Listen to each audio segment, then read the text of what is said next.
I feel like I'm calling for dinner. I don't know why. This is the Kiwanis. Anyway, hey, everybody, welcome to another live edition of Kiwanis Connects, coming to you from all over the United States. That's right. And of course, we're seen all over the world.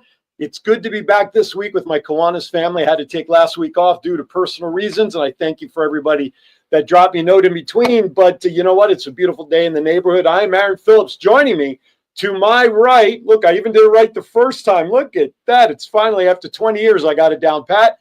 Doc Val, our co-host, and from parts unknown in Ohio, I believe, Jim Janosik. He is the pin guy and a fun guy, according to some of our listeners out there. But in the next hour, time will determine.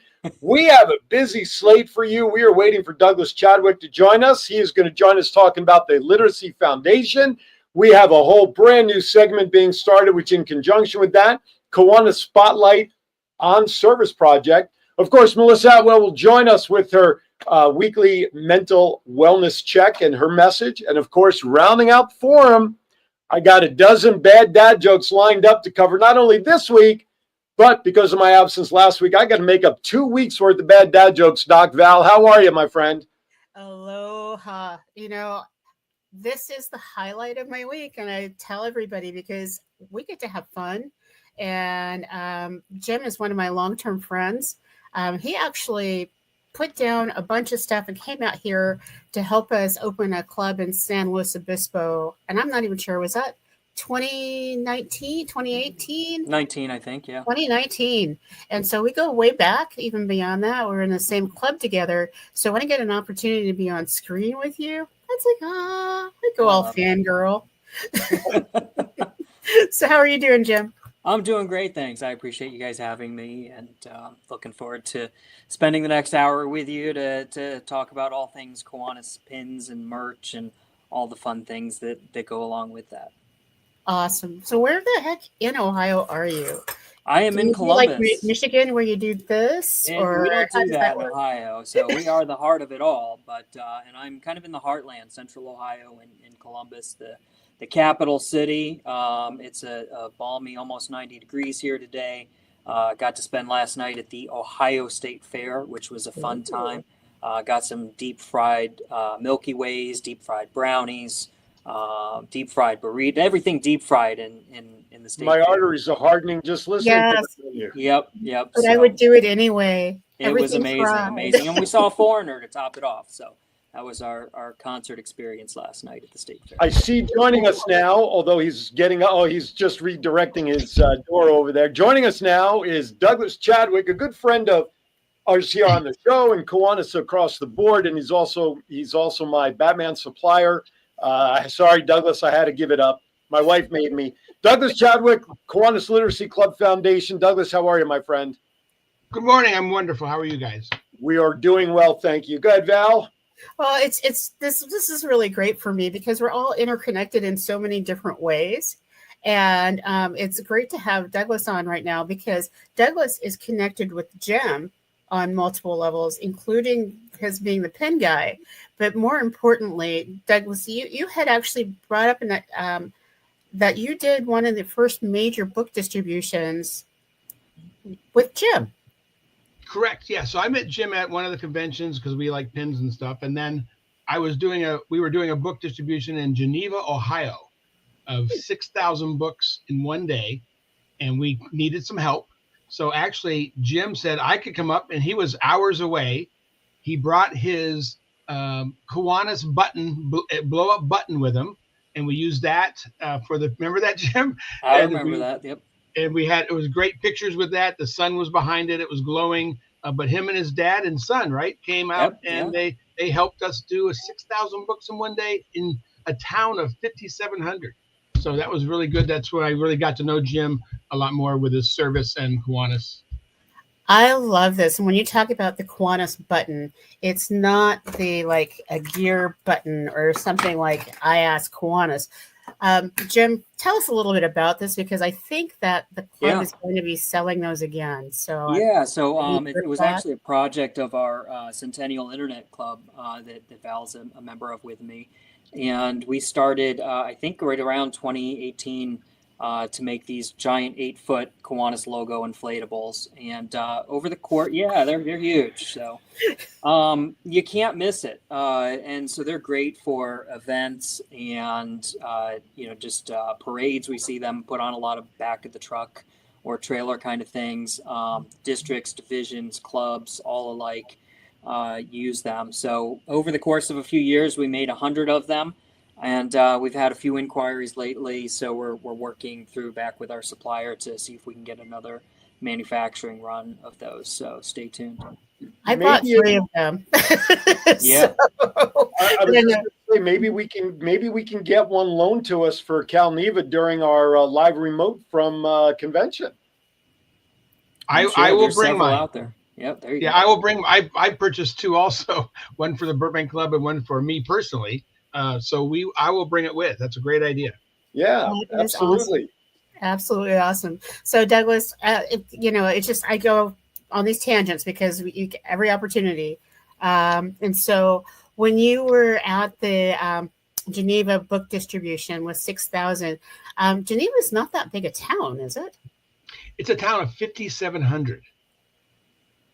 So no, it's not big town, but we promoted it very well on social media. We contacted the schools and the libraries, teachers. I did it in Geneva, Ohio, because I grew up there. So I'm kind of giving back to where I grew up.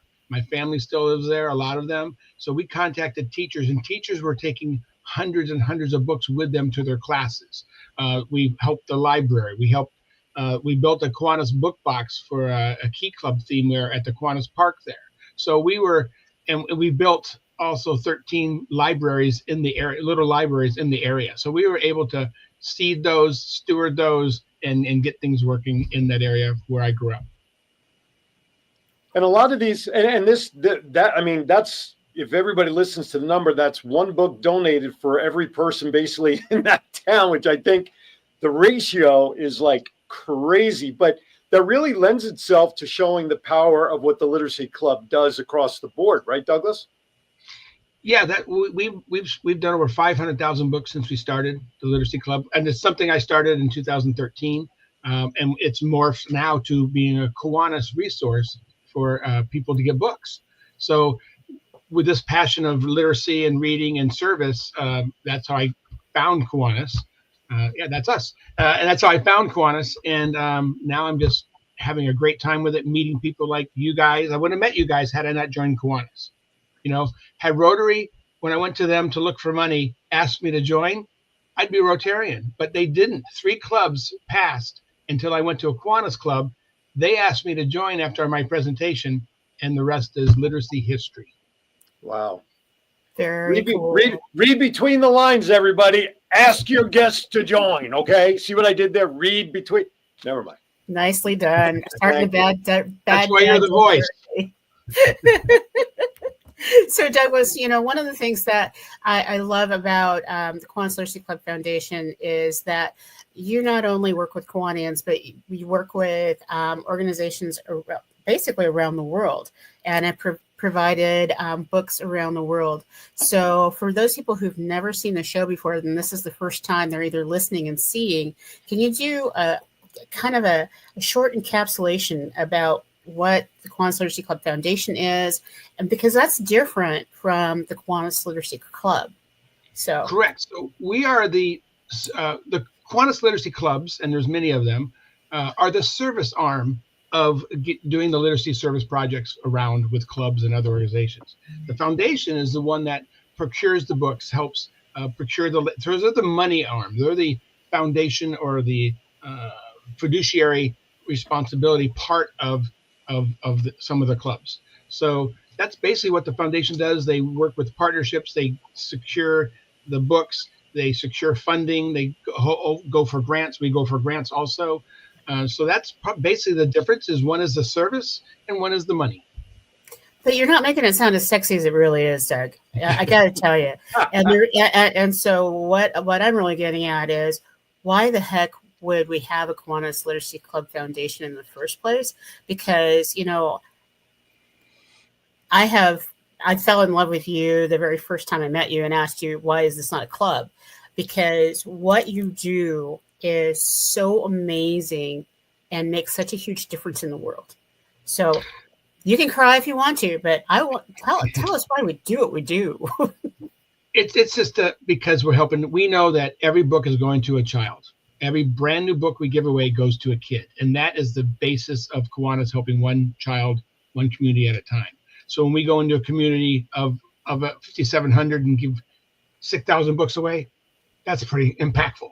But we do that with communities too. So we partner. The foundation is able now as a 501c3 to partner with other organizations like LA County Supervisors. We're doing 500 books next weekend. And other organizations and senators, working with senators now and hospitals and schools. And we're able to do that as a 501c3 because some of the organizations require that if they're going to give you grants. So we're able to expand what the clubs do by our connections and our drive and our board. And to be fully honest, Val sits on our board, by the way. She's the past president of the Kiwanis Literacy Club Foundation. So she's intimately involved and intimately knows how we work. So, but we appreciate everything we can do. We appreciate all the partners we have to make things work. We couldn't do it with all the partners and with all the board members we have. And it's just amazing the things we can do with the contacts that our board has. So it's not just me, it's everybody involved makes this happen, including the club level. So we have 4 or 5 Kiwanis literacy clubs in the world now, and the foundation is a source for all of them that want to use it, and as well as clubs around the world. When we can ship to U.S. addresses, we can ship to that U.S. address, whether it's an APO, FPO, or a local post office. You can ship to Africa too, if I could add, because if you recall, back in 2020 during the COVID shutdown, our Centennial Club usually gets together for a service project at the International Convention, and we couldn't do anything that year. So we reached out, and Doug and Val helped us, and we sent, I think, 600 books over to. Oh no, 1,500. 1,500. Okay. Well, you said a little over 600, so that's still qualifies. So so that was into Uganda. You're right, Jim. That was into Uganda through your club, your and Val's club, and since then, we've shipped to Turks and Caicos, to Guam, Philippines, Barbados, and all over the United States and Canada. So we really would like to do more of that to Africa. And we're working with, I met with people this week that they ship medical supplies in. So we just bought some new luggage, and the luggage person we bought it from, they said, well, you can turn in your old luggage. We give that to people that are going on mercy missions to Africa, and they fill them up with medical supplies. I said, why couldn't we fill them up with books? So now we're trying to see how we can get these used but good luggage into Africa by people just happen to be flying there. They give them a bag of medical supplies. We're going to try and see if we can do that with books. So that's the next step we can help to make it economical, because it's really expensive, as you know, to ship to Africa.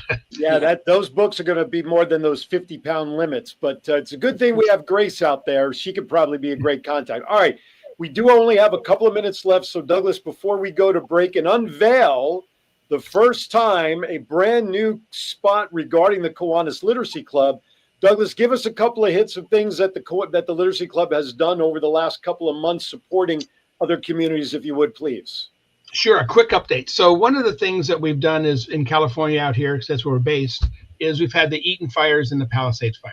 So we have an initiative, a 3-phase initiative with the Eaton Fires, which we've already in process deep into the first one. The first phase is every family that's been affected, we're offering them free books. We are Division 10 of Kiwanis in Pasadena, San Gabriel Valley, Altadena area. We've raised over $6,000 to get books into the Altadena families. We've done over 3,600 books already. So we've already surpassed that amount that we've raised with our foundation. So our foundation has done a lot, but the clubs are helping a lot too. And we're planning to do more once the grants start coming in. That's phase 1. Phase 2 is all the teachers that their classrooms burned down. They lost their personal libraries. If you're a teacher out there, you know what I'm talking about. You paid for your library. It's in your classroom. And now all those are gone. So the next phase is to replace those teachers' personal libraries for their classrooms. That's phase 2. Phase 3 is down the road when they start rebuilding the schools. We want to put a Kiwanis Book Nook in their class in their schools. If we can't do that, we're looking at now putting book vending machines into the classrooms of those schools. We're going to try and get funding. We're looking at Tournament of Roses to fund this. We're looking at KI. So we're really going to be working on that as it gets closer to the schools being built, and work with the superintendents. Our lieutenant governor currently right now is is in the administration of the school district of Garvey and Rosemead. So we're working with them, and with our Pasadena club. They intimately know the superintendent of schools because they service all the key clubs there. So that's one thing we've done. Also with book vending machines. We had a friend of ours call from Oklahoma one day. He says, I'm here opening a club in Oklahoma. They've got a book vending machine. They need books. What can we do? He sponsored the books anonymously. We sent the books to Oklahoma in 2 days. They were blown away. Because we sent them 100 books instantly to do that. So that's what we did with them. The Texas floods recently. You guys mentioned it on your show 2 weeks ago or a week ago. We sent them 100 books because they needed it, because to help the flood victims in Texas. So these are things we can do immediately. We can activate. We make things happen. So that's what we do. And the great thing. No, go ahead, Val.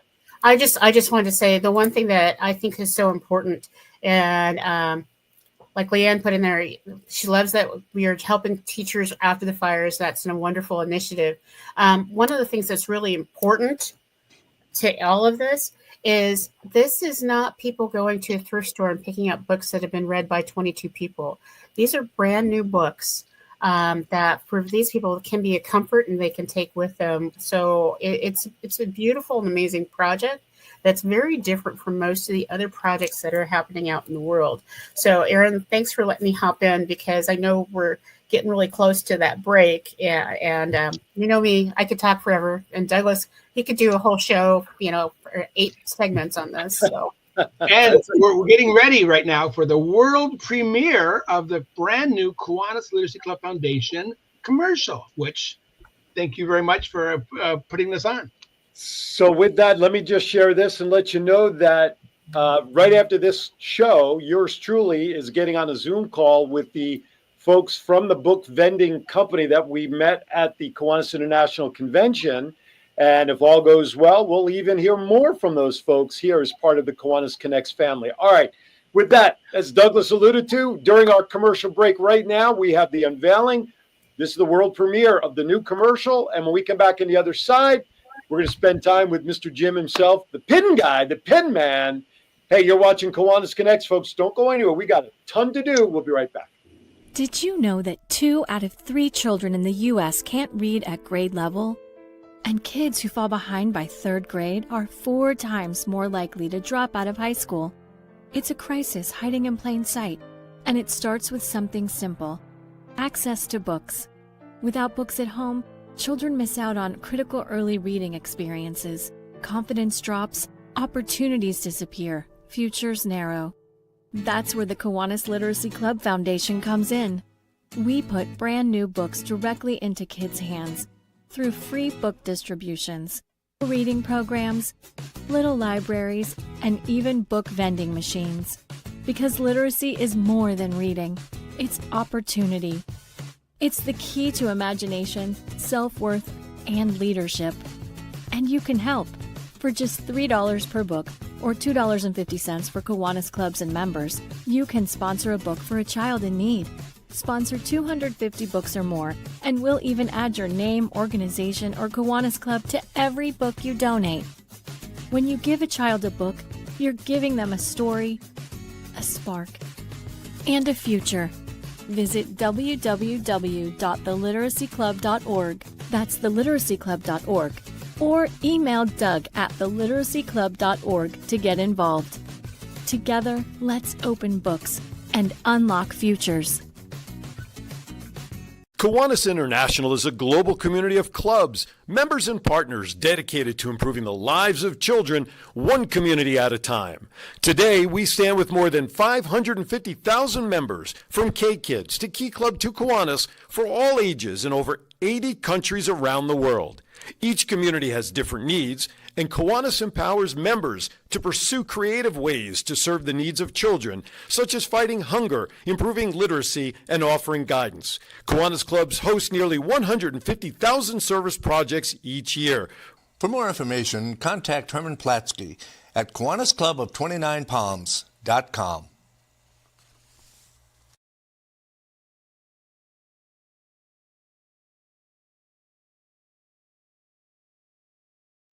All right, everybody, welcome back to Kiwanis Connects. Great commercial. Before we get back to our guests, I made a promise to a young lady that I met this past week at the Hampton Roads Chamber of Commerce. Her name is Millie Eli, and she started her own foundation with the help of her mom called Millie in Motion.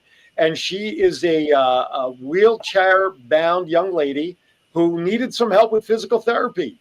And they were not providing a whole lot of stuff. So she has this program called Millie in Motion, which you can all check out online.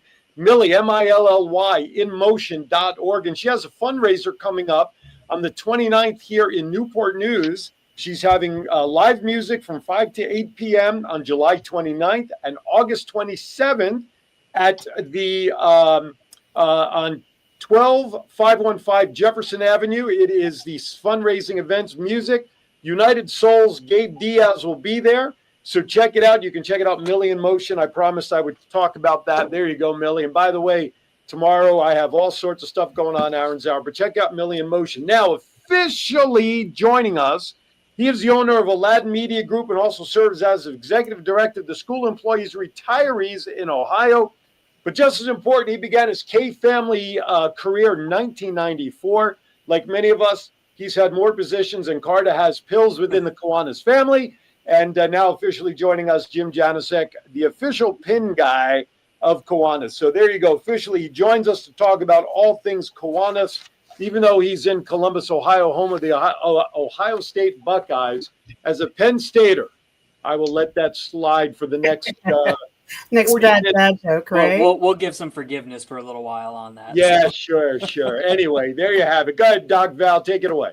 Well, I just wanted to say that as we do all of this, there's a connection even at this point on the pen guy, because I'd already been in conversation with Jim about how to get him involved, and Douglas had actually sent the recommendation. So that's why I wanted to keep Douglas on for just a few more minutes, because he sent this really long thing, and it was like, well, yeah, we've already been in contact, but I don't think I said that because I didn't want to hurt your feelings. But Douglas comes up with these amazing ideas and great references, and it shows in part of the energy. So that commercial, Doug, you knocked it out of the park. And so I wanted to thank you. And I also wanted you to be a part of the introduction with Jim. And so thank you for being with us and helping us kick off our very first signature service project highlight, because that was in high demand. And everybody at International Convention that I talked to kept saying, oh, we want to know more about service projects that are happening around the world. So thank you for being our inaugural. Thank you for having me. I'll see you guys later. Good luck, Jim. They're tough, but they'll be fair. See you in Vegas there, Mr. Douglas. Yes, sir. We're playing mini golf. I'm got my voice all warmed up. Thank you, buddy. All right. Cheers. Thanks, guys. Yeah. Bye. So one of the things is I don't know where John is. So he needs to do that for you. You could probably awkward. Actually, there you go. Actually, little unknown fact is that when you're on with us, you can actually disconnect on your own. I guess he just didn't want to pull his own plug. Not like Ozzy, right? There, exactly.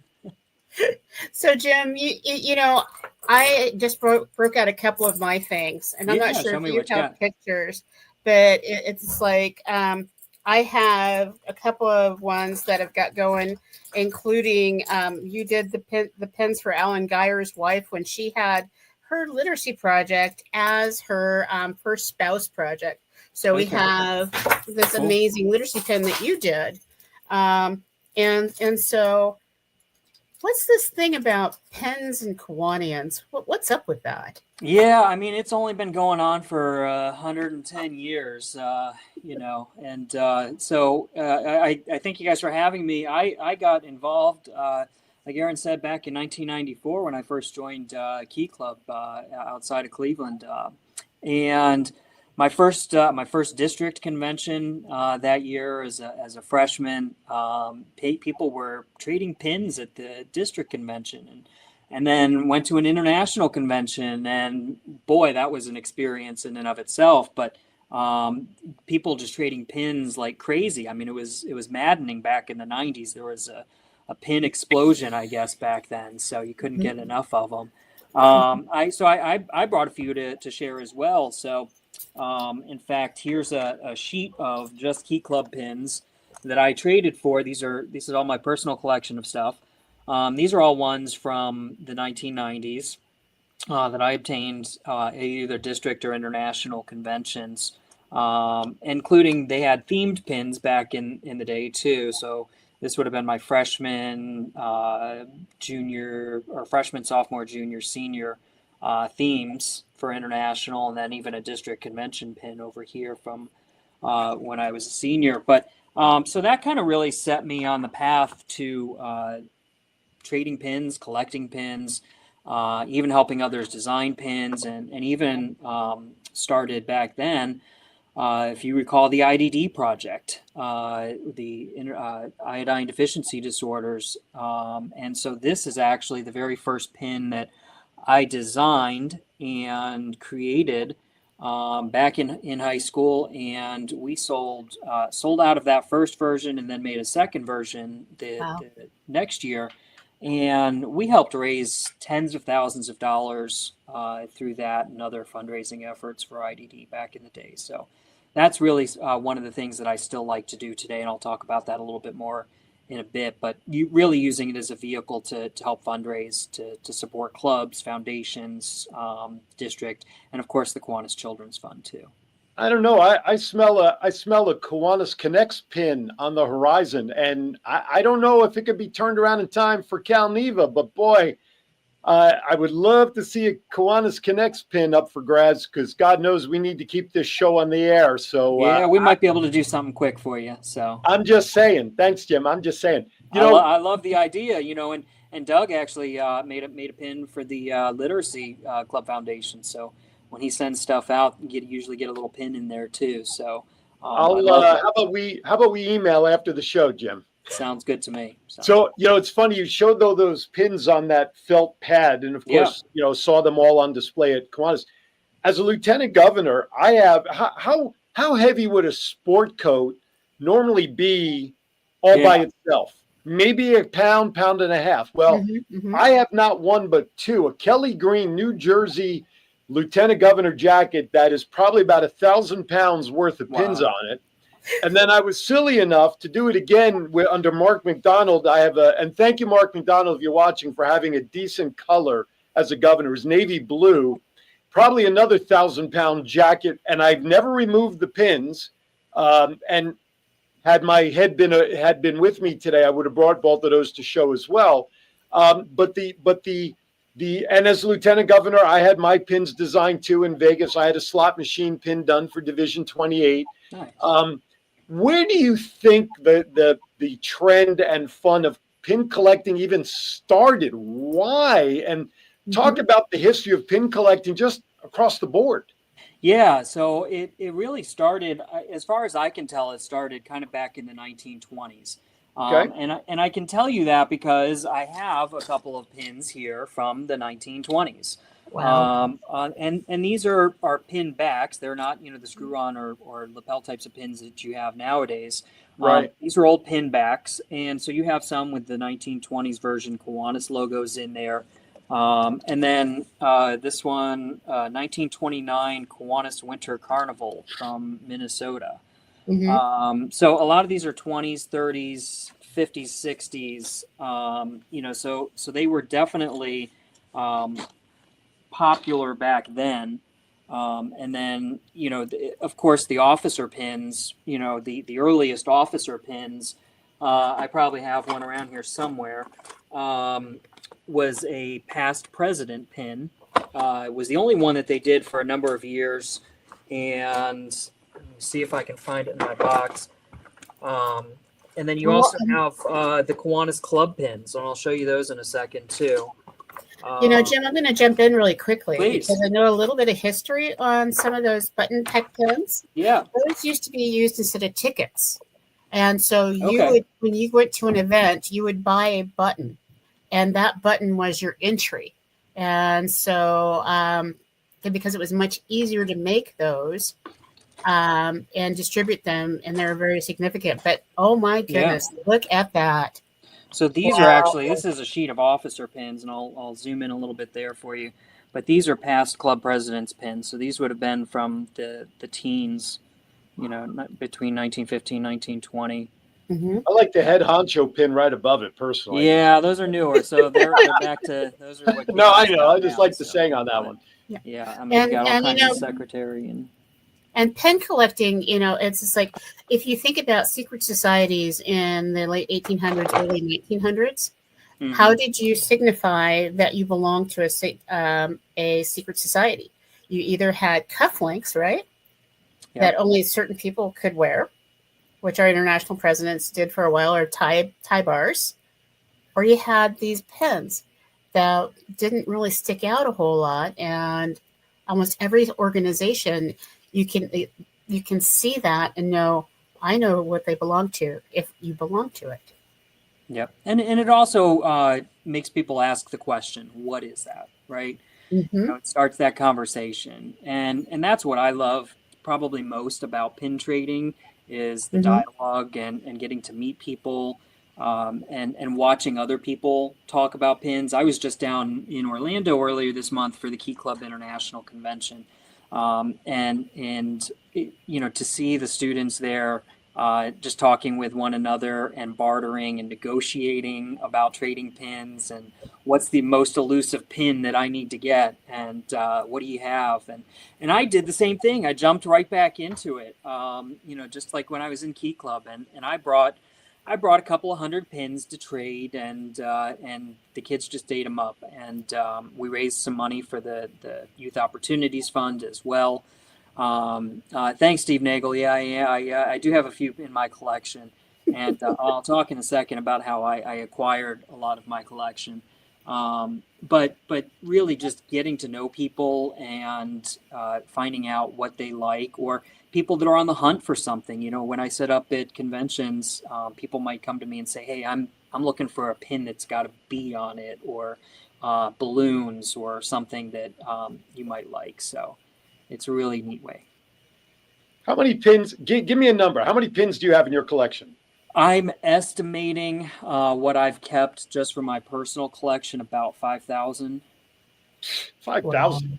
Yeah, I know it's not a lot. There are some guys, that are really big, serious pin collectors, like D. Drell down in Louisiana, and Cleve Parker out in PNW, and my friend who passed away years ago, Bill Cater, he was also one of those big pin guys. I remember Bill was part of the New Jersey district when I was. Yeah, absolutely. Yeah, so Cater's tomatoes, right? And that's an elusive pin that I still don't have in my collection, and I inherited Bill's collection.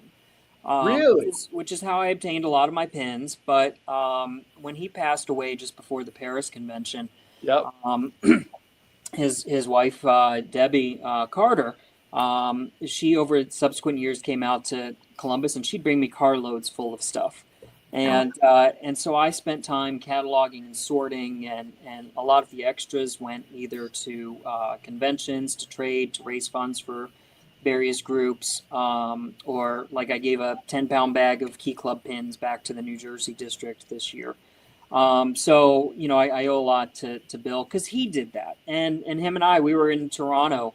Was the last convention that I was with him, and we were trading pins and meeting new people and raising money for the children's funds. So when I get home, I will check my New Jersey jacket to see if I have a tomato on there, and if so, it is yours. I love that. Thank you so much. So, and there were a few other New Jersey guys that did tomatoes too. So, But yeah, caters, tomatoes. So that's the one Absolutely. I'm looking for. But By the way, I also just realized Steve Nagel's alliance is better with you than it is with me. He gives me a rash of crap about my bad dad jokes. You, he jumps on and just thinks you're the greatest thing since Pin Gods. You know what I'm saying? Hi, Nagel. I got you, buddy. well, hey, Nagel found a couple of his pins on one of my boards. I know. I was there. I was there when he saw Were him. you? Okay. Yeah. And sometimes that happens. Jeremy Reel from the Florida district, he's the governor this year. I helped him design his pin and make it. And it's really cool if you can get one from him because it's actually a glow-in-the-dark light bulb pin. So first time we did one of those. But he stopped by the booth too, and he was going through some old pins from Circle K, because I brought a few sheets of those. And he found one of his governor's pins from 2000 when he was Circle K governor in Florida.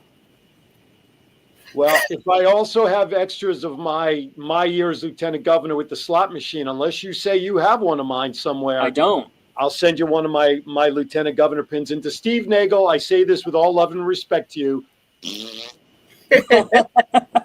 I'll echo that sentiment. So let me show you my lieutenant governor pin. This is the first year I was lieutenant governor in 16-17 for Ohio.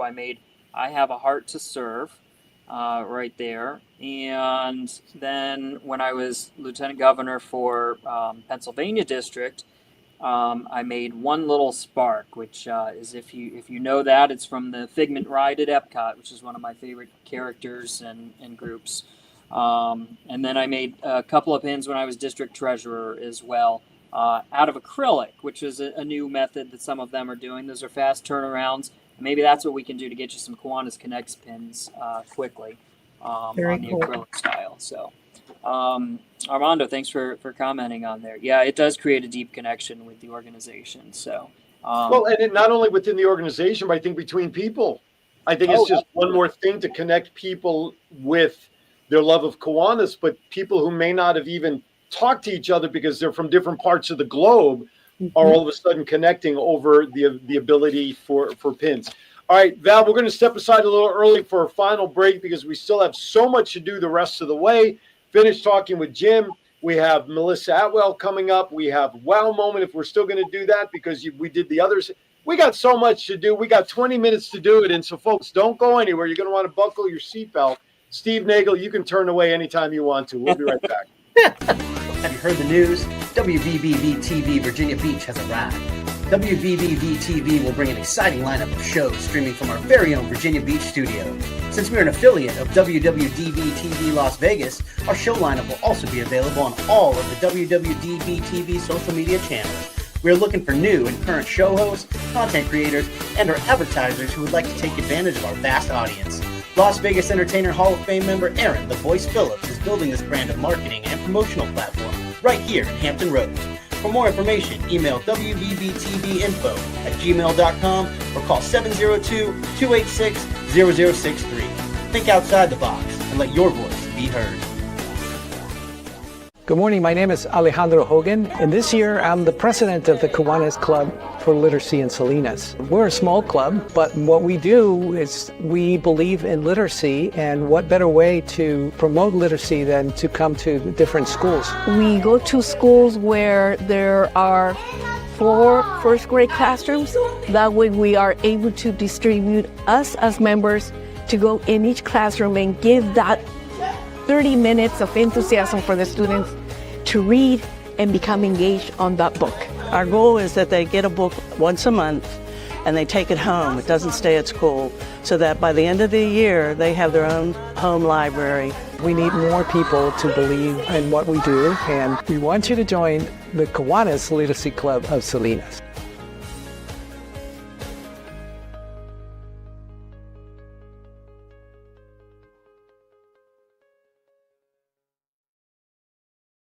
All right, welcome back to Kiwanis Connection. Speaking of Kiwanis literacy, Val, when we were up in Reno for your what's the word I want to use, installment as past governor, we had that fun dinner that Thursday night, and I became a member of the Literacy Club, courtesy of auctioning off a shirt right off my back. Thank you, Julie, and thank you, Douglas, for that. All right, welcome back. Before we get to some other business, little birdie told me, Jim, you have a special offer you want to share with folks. I do. So, in honor of having me on the show, I decided that we should put together a little set. I did an anniversary set for the objects of Kiwanis last year, and then I've added some stuff to that. So this is your show special for $50. You get a set of 15 pins, and that includes the objects of Kiwanis International Anniversary and a pin with each object on it. Plus, we've got Key Club 100th, Builders Club 50th, and K-Kids 25th anniversary pins. You get those in the set. You get it's a couple years old, but you get a Circle K 75th anniversary set. You get our Centennial Internet pin for the year, which is the WOW Superheroes of Service. You get a I Volunteer, Kiwanis is my superpower pin. And you get an official Pin Pal pin. So $50 shipped. Proceeds for that are going to go, because we're 110 years old, and I showed you some history stuff, we're going to go to the Michigan Kiwanis Foundation to have all proceeds, 100% go to them for that. How Right fun on. is that? Right on. That's good stuff. And how can they take advantage of that, Jim? They can email me, Jim@AladanMediaGroup.com, or they can just drop a note in the comment or message me on Facebook, and I'll be happy to get them taken care of. Right on. And of course, while you were talking about that, behind me, if you still want to order your Kiwanis Connects jersey, which Val is wearing today, and I know Jim, he's waiting for his to be delivered hopefully in the next day or so. Yep. Hey, everybody, I'm going to jump off camera here for a second so you can see the email information. Just drop me an email at kiwanisconnectsinfo@gmail.com. And this way you can, I'll send you all the details. It's real simple, right, Jim? It was real simple to order. Super easy. $65 for just the jersey, but if you'd like to have your favorite number also added to the jersey, it's only $70. Email me and I'll get you all the ordering information. Now, with convention, about 2 weeks away? Yep, Chuggy's got theirs. It's on the way. We have, and listen, folks, proceeds of those shirts, to be honest with you, they go to maintain keeping this show on the air. Maybe a little close, maybe a little dicey to get a time in for convention, but that's okay. Never hurts to wear a Kiwanis Connects jersey any time of the year. But if you did order it and you do get it in time for convention, wear it, because Friday we're hoping to do a remote from the Marriott. We have to coordinate that with John, and we want everybody in their jerseys. But when you do get your jerseys, please take a picture of it, post it on social media, hashtag Kiwanis Connects. We'd love to see all those jerseys out there. Okay. Thank you, Chucky. Thank you to everybody that ordered. We appreciate your support. And baby pins. It's like when we have our jersey, but I'm looking at Jim, and Jim, you've got the official Kiwanis Pen Pal shirt on. I'm loving it. Kiwanis are all about the gear. But tell us a little bit about this official Pen Pal, because is this another club I need to join? No, it's not. But there was, for a period of time, I don't think it was an official club, but there were pin collector clubs and pin traders, and they actually made some pins just for those things. So one hadn't been done in a while, so I made one up, official Pin Pal, and those are $5 if people want to order them. You can get one of the shirts on the Shop Kiwanis store as well, and I have other branded merchandise and things on there too. But yes, we sure do love our merchandise, and that goes back many, many years. I even dug out of my memorabilia collection an official supplies catalog from 1938. And do you want to know what a 14-karat gold Kiwanis pin cost back then? I'm going to say it was $9.99. It was $4.50. Wow. Jim, I want you to design a pin with my voice logo. We can do it. All right. That's your task. So I got a lot of pins to talk to you about. Yes, sir. Absolutely. So Jim, it's one of the things that I noticed when I went to my first international not my first international convention, but my convention in Japan, that pin collecting and the challenge coins, yes, and the voice poker chip and those kind of things transcend language. And I have seen people that are in your booth that don't speak English, that they are speaking the language of pens, and they know, and they point to things that are on the table. And I know when we go to the Philippines, it's going to be the same way of figuring out how to do this. And I think that everybody who's going to be going to the Philippines in Manila, you need to have a pen, because we should have the largest pen trading moment in the marketplace ever, because we're truly international in a location that not everybody speaks English for the first time. That's very true. And in ASPAC, they do love their pins. They're some of my biggest supporters when they come to visit us. So I'm going to find a way to bring a suitcase of pins if I can. They actually had their 50th anniversary this year in ASPAC, and this is a pin that our Centennial president, Danielle, actually got for me when she was out there. So, yeah, we should definitely make some pins, design some pins, bring some pins to trade and get those out there. So someone else said, who else yelled, no, Valerie, you can't join another club?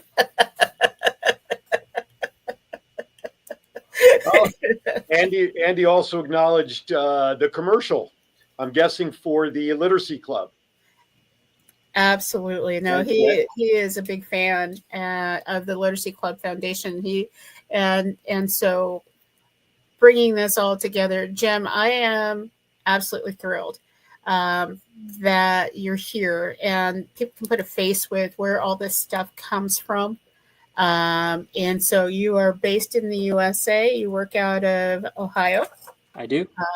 And so what's your turnaround usually? If say I called you and said, I'm running for an office and I need a pen, but I have no clue what it's supposed to look like. And I love to sit down and help people design a pin, even if I don't manufacture it for them. I'm happy to help you design your logo, whether it's for your club. I do a lot of club pins, lieutenant governors, even governors. I did our governor's pin, several of them for KI, but this is the one for Pennsylvania this year that we did.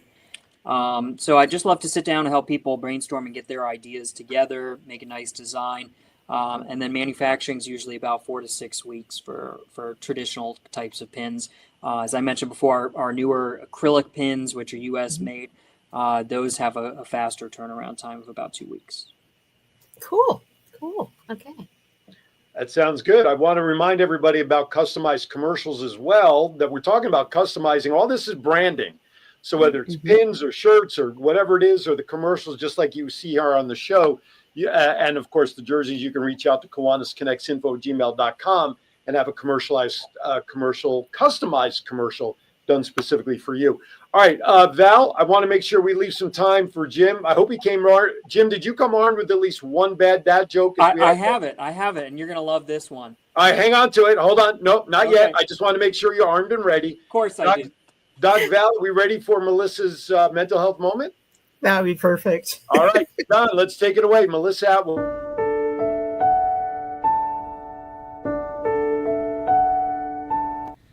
Community is a powerful part of mental health. Surrounding yourself with people who see and hear you and support you makes all the difference on your journey. We heal better together. Remember, take a moment for your mental health.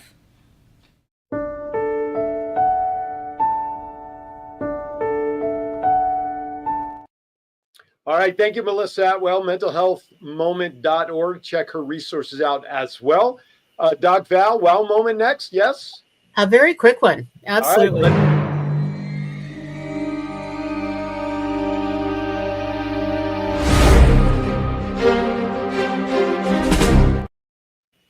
All right, all right. So I have my wow moment, and it ties in with the pins. And so this is the rebranding, and you can see it. It is a race car, and it's racing for service, and it's for Division 29. Division 29 is one of the oldest, longest-standing divisions. They have to rebrand themselves, and the incoming lieutenant governor is so excited. He already has his pen, and that's Greg Heath and Atascadero. And I wanted to do a shout out because, wow, this man is so excited and so ready to make sure that the branding is there and that we're excited about the new year. So although the Kiwanis year ends September 30th, which is not that far away, we also need to be thinking about how do we transition into the future. And he's leading the way. And pens are the easiest way, because when we did his club leadership education, he had these available. And so people are ready. They're already wearing it. And so that was my wow of the sky's the limit. The sky is the limit. When you are ready, you know it. Good morning, Rex. I see Rex joined us. Good friend Rex. Good to see you, buddy. Andy's out there. All right. Okay, so are we ready to make that final transition? All right, so it is time for some bad dad jokes. Hit it, John.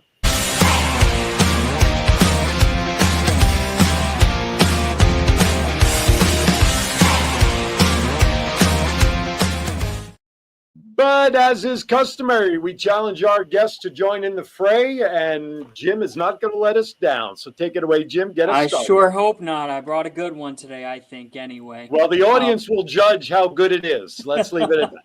All right, what's the best way to watch a fly fishing tournament? What is the best way to watch a fly fishing tournament? I have no idea, Jim. It's obvious. It's right in front of you. It's a live stream.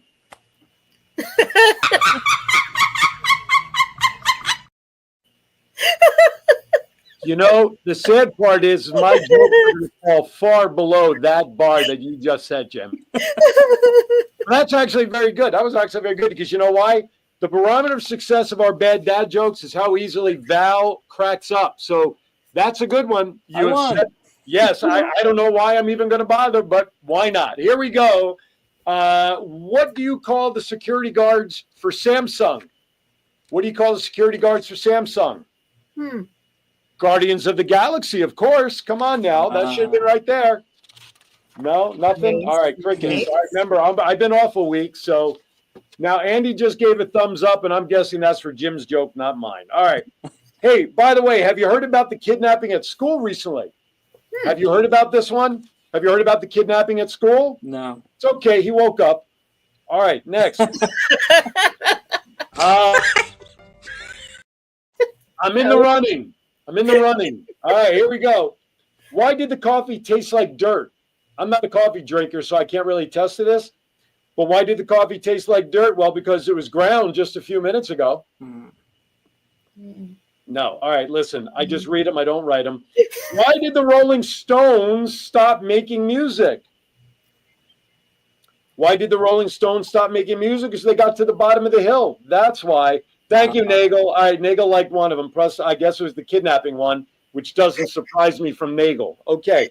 What is the best present you can give somebody? What is the best present you can give somebody? Anybody? Money. Oh, sorry. No, all right. All right. So maybe that might. Okay. Well, the best present you give is broken drums. You know why? You can't beat them. Come on. That'll hit you at about 2 o'clock this afternoon. Oh, David liked the coffee grounds one. Thank you, David Zamansky. All right. I knew. All right. Hey, did you know corduroy pillows are in style? Did you hear about this? Corduroy pillows are in style. You know why? They're making headlines. Corduroy. Come on. Tell me. All right, raise your hand if you never wore corduroy pants in school. I can't raise my hand because I did. We all did. Right? It was the in thing. And every time we walked, we sparked a fire, right? So It was like, yeah, exactly. Hey, why do people who live in Greece hate waking up at dawn? Why do people who live in Greece hate waking up to dawn? Because why? Dawn is tough on Greece. yeah. There's a commercial for it. Come on, Val. This will hit you at about 2:30 this afternoon when you're doing something. Oh, I get it now. Okay. I can attest to this one recently. Why should you never throw Grandpa's false teeth at a vehicle? Why should you never throw Grandpa's false teeth at a vehicle? You might dent your car. Dent your false teeth. What did the lunchbox say to the refrigerator? Don't hate me because I'm a little cooler. How many apples grow on an apple tree? How many apples? Wait a minute. Val's getting an afterburn on that last one. I could tell. How many apples grow on an apple tree? All of them. Yes, thank you, John. All of them. Hey, why didn't the lifeguard save the hippie? John can appreciate this one. Why didn't the lifeguard save the hippie? He was too far out, man. Come on now. These are really bad dad jokes. I'm hoping. Well, that's the whole purpose of it. If they're good, they're not bad dad jokes. Last but not least, what's a dog's favorite superhero? What's a dog's favorite superhero? Labrador. Labrador. Okay. So in honor of Hulk Hogan, I'm just going to simply say this. What you're going to do, brother, when these 24-inch pythons, vitamins, and drinking your milk of Kiwanis Connects runs wild on you, brother. I was saving that all show to match my goatee. Come on. Oh, this week has been so hard. We've lost so many amazing people. Oh, terrible. And I have to start it with my mother-in-law last Thursday. I will have to say that. Norma Brewster, my wife's mom, married to Erwin Brewster for 35 years. My wife's heart is broken. And for those who know my wife personally, it's not an easy task to take the spirit away from my wife. And then after that, things happen in threes. But boy, yes, Val, go ahead. If you have some of the names, please. Well, some that people weren't even paying attention to. It's like Chuck Mangione. Yes, yesterday. Who is the soundtrack of most of our lives. And then Feels So Good was his big instrumental. Malcolm. And so when we are able to come together in Kiwanis and be able to laugh, this is absolutely huge. And so, Jim, thank you for probably bringing the best joke for the day. Even though Aaron's been storing up and had to do like 12 of them, it's still the best way to end the day. And I am forever grateful for all of you who have logged in. We want to keep this show going. We want to highlight everything that's happening around the Kiwanis world and also in the service world. And so I hope that you reach out to Jim so you have your Kiwanis Connects pen in the future. But Jim, before we go, is there anything that you wanted to share? Because we got like an extra 2 minutes. Yeah. I guess I would just add that, the pin trading is a kind of a deeply personal passion of mine. I collect a lot of other Kiwanis memorabilia too that I just finished cataloging all of it. And my wife loves that it does not live in the house. It's in a warehouse by itself. So I'm kind of a history buff for the Kiwanis world. And the pins are just a part of that. There are so many artifacts and things that are out there that I try to help rescue or save, so that there is a history that can be told in the future. Because there are things that like some of the pins that I have that I didn't even know what the meanings were until I found an old document that said that these were a membership pin, or it was for a special Kiwanis youth, a Sky Club. There was a type of club that they did in the early 1990s. So the history is something that I think we should cherish and we can learn from. There were a lot of great things that this organization did that still does, but did a lot in its early decades that can influence what we do in the future. Awesome. Thank you so much for being here with us.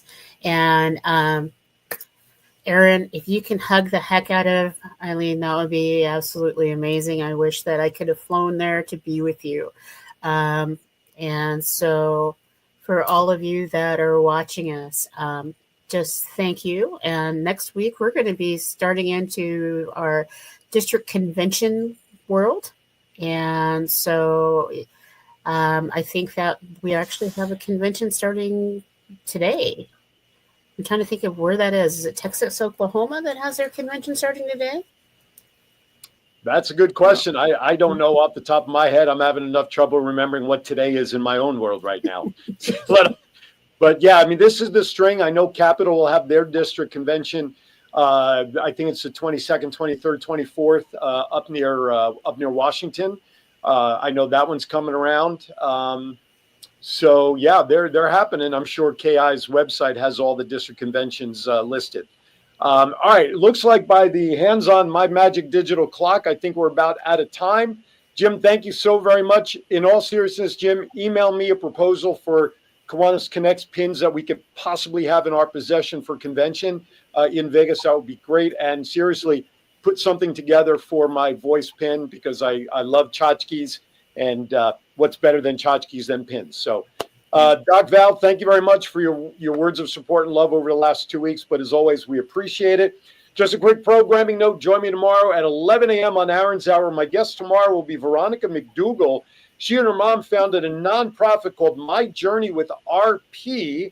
RP stands for retinitis pigmentosa.